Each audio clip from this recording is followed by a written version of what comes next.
साथियों, जैसा कि हम सब जानते हैं कि हमारा देश कोरोना जैसी वैश्विक महामारी की दौर से गुजर रहा है और ऐसे कठिन घड़ी में हम सभी देशवासियों का कर्तव्य है कि हम सरकार की सभी नियमों का पालन करें एवं इस महामारी से लड़ने में हम अपनी सहभागिता सुनिश्चित करें। इसी कड़ी में मैं आज यहाँ पे उपस्थित हूँ दिव्यांग भाई एवं बहनों के लिए जो कि prosthetic and orthotic devices use करते हैं, उनके लिए एक मैं अनुपालन सॉकेट कैसे हाइजीन किया जाए। जैसे एबव नी प्रोस्थेसिस है, जो भी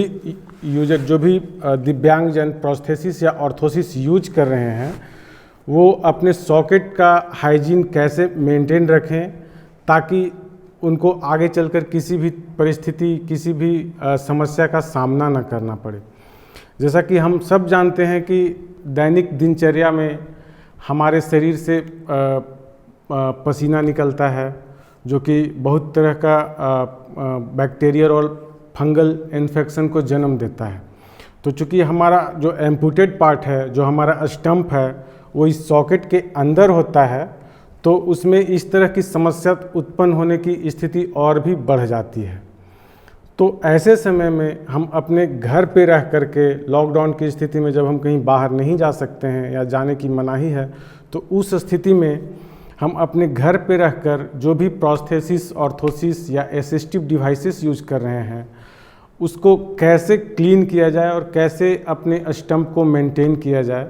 इस बारे में मैं आज आपको बताने जा रहा हूँ। तो हमारे पास मॉडल के रूप में एक एबव नी प्रोस्थेसिस है जिसको कि घुटने से ऊपर कटे हुए दिव्यांग भाईजन इस्तेमाल करते हैं। अब इस सॉकेट का रख रखाव कैसे करना है, क्योंकि जब भी वो पहनते हैं तो हमारे स्टंप से जो पसीना निकलता है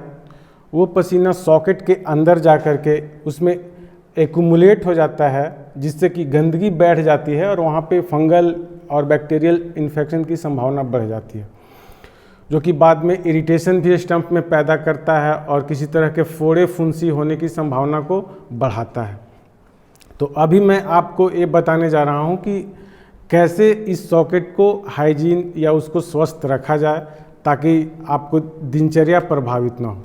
तो सबसे पहला इसके लिए क्या क्या टूल्स का रिक्वायरमेंट है वो आप सुनिश्चित कर सकते हैं। जैसे एक छोटा बकेट आप घर में रखते हैं, तो एक छोटा बकेट, और इन सब चीज़ों को सफाई करते वक्त ये स्पेसिफिकली आप ध्यान रखें, इस बात का सुनिश्चित करें कि जो भी सामान आप इसमें यूज करेंगे, जो भी आप वस्तुएं यूज करेंगे, उसका किसी और चीज़ों से लेना देना ना हो, आप उसको सेपरेट रखें। पहली बात ये हो गई। और दूसरी बात, जो टूल्स आपको इस्तेमाल करना है उसमें एक आप छोटा बकेट रखें जिसमें 2-3 लीटर का पानी आ जा सकते हैं, आप रख सकते हैं। दूसरा कि आप 2-3 तौलिया रखें इस तरह का, या तो फिर वाइपर रखें, टिश्यू वाइपर आता है वो रखें। और एक और बात इसके साथ सुनिश्चित कीजिएगा कि इसका डिस्पोजल आप कितने अच्छे से करते हैं, क्योंकि अभी की जो समस्या है वो यही है कि हम कैसे खुद को साफ रखें और अपने आसपास के वातावरण को सुरक्षित रखें। तो पहला आप उसमें 2-3 लीटर वाटर लेंगे जो कि थोड़ा गर्म हो, इतना भी गर्म ना हो कि वो आपका शरीर बर्दाश्त ना कर सके। ल्यूक वार्म वाटर आप 2 से 3 लीटर लें, और साथ में एंटीबैक्टीरियल लिक्विड और सोप आप यूज कर सकते हैं, जैसे कि हमारे पास ये है, ये हम अभी इसमें डालेंगे और आप देख रहे हैं इसको हमने इसमें डाल दिया। उसके बाद हम इसके सफाई की प्रक्रिया को सुनिश्चित करेंगे। इसमें हमने डिप किया और इसका जितना भी पानी है उसको हमने इससे निचोड़ करके बाहर निकाल दिया। उसके बाद धीरे धीरे इस तरह से हम प्रोस्थेसिस या ऑर्थोसिस को अपने दिव्यांगों को कृत्रिम दिव्यांगों को इस तरह से पकड़ेंगे और उसके अंदर हम इस तरह से पूरी तरह से घुमा करके कोई भी हिस्सा जिसमें कि ना छूटे उससे साफ कर लेंगे अच्छी तरह से। पूरी तरह से आप 1-2 नहीं 3 बार आप सभी हिस्सों को छू सकते हैं और वो सुनिश्चित कर सकते हैं इसकी सफाई जब आपको लगने लगे कि इसका जो ये है वो पूरी तरह से इसमें भीग चुका है, उसके बाद आप उस कपड़े को, उस तौलिए को अलग रख दें और एक दूसरा स्वस्थ तौलिया, साफ तौलिया निकाल करके उसमें डालें, जो भी वाटर या सॉप का कण है वो उसको एब्जॉर्ब कर ले और पानी उसके अंदर न रह जाए, इसको सुनिश्चित करें और साफ तौलिए से अच्छे से साफ करें। उसके बाद आप एक प्रक्रिया और इसमें इस्तेमाल कर सकते हैं सफाई के बाद, कि आप इसको सूखे पंखे के नीचे रखें, एयर ड्राई करें, इसको बहुत ज़्यादा हीट गन या ड्रायर का इस्तेमाल ना करें, नहीं तो इस सॉकेट का जो प्रॉपर्टी है वो ख़त्म हो सकता है और आपको बाद में पहनने में कठिनाई हो सकती है।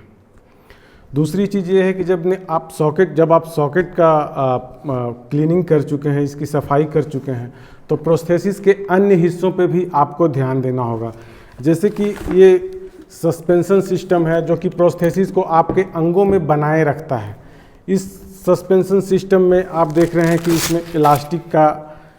वेलक्रो लूप एंड हुक है, तो पहनने से पहले आप इस लूप एंड हुक का अच्छे से अवलोकन करें कि ये इसकी चिपकता कहीं ख़राब तो नहीं हो गई, ये अच्छे से चिपक रहा है या नहीं, इसको सुनिश्चित करें। दूसरी बात, अगर आप सक्शन भाल्व सॉकेट यूज़ कर रहे हैं जिसमें कि भाल्व का इस्तेमाल हो रहा है, जैसे कि मैं इसमें आपको दिखा रहा हूँ, इसे सक्शन भाल्व ये है, तो आप इसको अच्छे तरीके से टाइट करें। खुलने के बाद आप पुल करें इसको अच्छे से सॉक्स पहन के, उसके बाद इसको अच्छे से टाइट करें ताकि अंदर में कोई एयर ना रहे, और पैर दबाने के बाद इसको अच्छे से प्रेस करें ताकि अंदर का एयर बाहर निकल जाए और आपका लिम्ब स्टेबल हो जाए। और चलने से पहले 2-3 बार आप ज़रूर इसको ये सुनिश्चित कर लें कि आपका लिम्ब जो है, आर्टिफिशियल कृत्रिम अंग जो है, वो आपके पैर में सुरक्षित है। उसके बाद सॉकेट के निचले हिस्सों की जब बात करते हैं तो आप देख रहे हैं इसमें जॉइंट है। इसमें 2 तरह की बातों को आपको ध्यान में रखना होगा। पहली बात ये कि आपका जॉइंट वाटर रेसिस्टेंट है या नहीं। अगर वाटर रेसिस्टेंट है तो आप उसे डायरेक्ट पानी में डुबो भी सकते हैं, लेकिन अगर वाटर रेसिस्टेंट नहीं है तब आपको इसी तरह क्लीन या फिर स्प्रिंकल करके, जैसे कि ये हो गया, सैनिटाइज़र से आप सिंपली स्प्रिंकल करें, बाहर स्प्रे करें और कुछ देर रहने के बाद आप इसको इस तरह से टॉवेल से पोंछ दें। और इस समय इस बात का विशेष ध्यान रखना है कि जब भी आप घर से बाहर जा रहे हों तो मेटेलिक पार्ट्स अगर आपका कवर्ड नहीं है प्रोस्थेसिस में तो उसका सबसे ज़्यादा ध्यान रखना है। और घर में प्रवेश करने से पहले आप इस तरह के सैनिटाइज़र, अल्कोहल बेस्ड सैनिटाइज़र का इस्तेमाल करें और इस पे स्प्रेड कर दें। इस पे छिड़कने के बाद 20 से 25 मिनट आप इसको एज इट इज़ यूँ ही छोड़ दें घर के बाहर। उसके बाद आप किसी सूखे कपड़े, तौलिए या टिश्यू पेपर से इसको क्लीन करके और उसके बाद उसको अपने घर के अंदर ले जाएं। इसमें और भी चीज़ें जुड़ी हुई होती हैं, जैसे कि इसका पाइलोन होता है जो आपका साउंड लिम्ब है, जो आपका नॉर्मल लिम्ब है, उससे बराबरी करने के लिए इसमें पाइलोन ट्यूब का इस्तेमाल होता है। वो ट्यूब को भी आप उसी तरह क्लीन करेंगे। प्रोस्थेटिक फुट उसके नीचे होता है, उसे भी आप उसी तरह क्लीन करेंगे। उसमें विशेष ध्यान रखना है प्रोस्थेटिक फुट में कि आपका फुट का जो मैन्युफैक्चरर है वो क्या सजेस्ट करता है। अगर वो आपके पास अवेलेबल है तो आप उसको एक बार पढ़ लें, नहीं तो आप अपने नियरेस्ट जो क्लिनिक है जहाँ पे आपने उसका निर्माण करवाया है या जहाँ पे आप सर्विसेज लेते हैं, आप उनको भी कांटेक्ट करके उसके बारे में विशेष जानकारी ले सकते हैं कि कैसे करना है।